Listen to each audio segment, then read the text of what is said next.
Hi, I'm Adrian Warnock, and today I want to go back really to the idea of Newton's assessment of himself. Now, in the previous episode, we looked at Newton's assessment of himself really when he was a younger Christian. He was thinking about joining the ministry. And now, if you fast forward a number of years to 1772, we see that actually his assessment of himself hasn't really improved. If anything, it's got worse.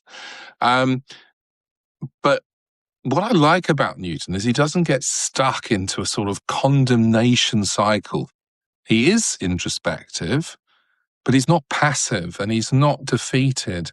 And I love his phrase towards the end of this little piece that I'm going to read to you now, which says, "Here hope revives." And I just want to ask you this morning, if you're watching it this morning or whenever you're watching it, what helps your hope revive? He's got a specific thing here in this chapter of, not really a chapter, this letter that he wrote, which I've updated into modern English. But maybe there's something different for you that revives your hope. Hope is absolutely crucial for the Christian life. So here we go. "The heart is very deceitful. I know only a little of my own, and cannot see at all into other people's. This is a day in which the many fools of people who say they are Christians warn us not to judge too quickly by appearances. We must be cautious about who we trust, and especially who we recommend. We look for simple-hearted, honest people, not abounding in that arrogance which the world calls wisdom, more spiritual than clever, more full of grace than politeness, wishing, if they could, to live above the world rather than to make a noise and be known in it. They know the Lord and the truth, but very few of them know much of anything else. Such are the people whom, for the most part, God chooses and sets aside for himself, simple, poor, afflicted, and unnoticed in this present world, but rich in faith and heirs of the kingdom of glory. We jog on here, much in our usual way. Only as our numbers are increased, the enemy has a larger area for action among us, and we have frequent proofs that he is not asleep. However, on the whole, I trust the Lord is with us and preserves us from his plans. Of late, we've had no new conversions that I know of, and I beg your prayers for us that the Spirit from on high may be again poured out upon us to make the wilderness a fruitful field. Although the Lord has a few people here and the preaching of the gospel abounds so much among us, wickedness succeeds and increases to a dreadful degree. Our streets are filled with people who neither fear God nor respect others.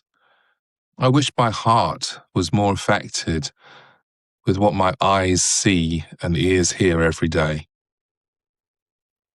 I'm often ready to fear lest the Lord should testify his displeasure in some awful way, but he is full of mercy.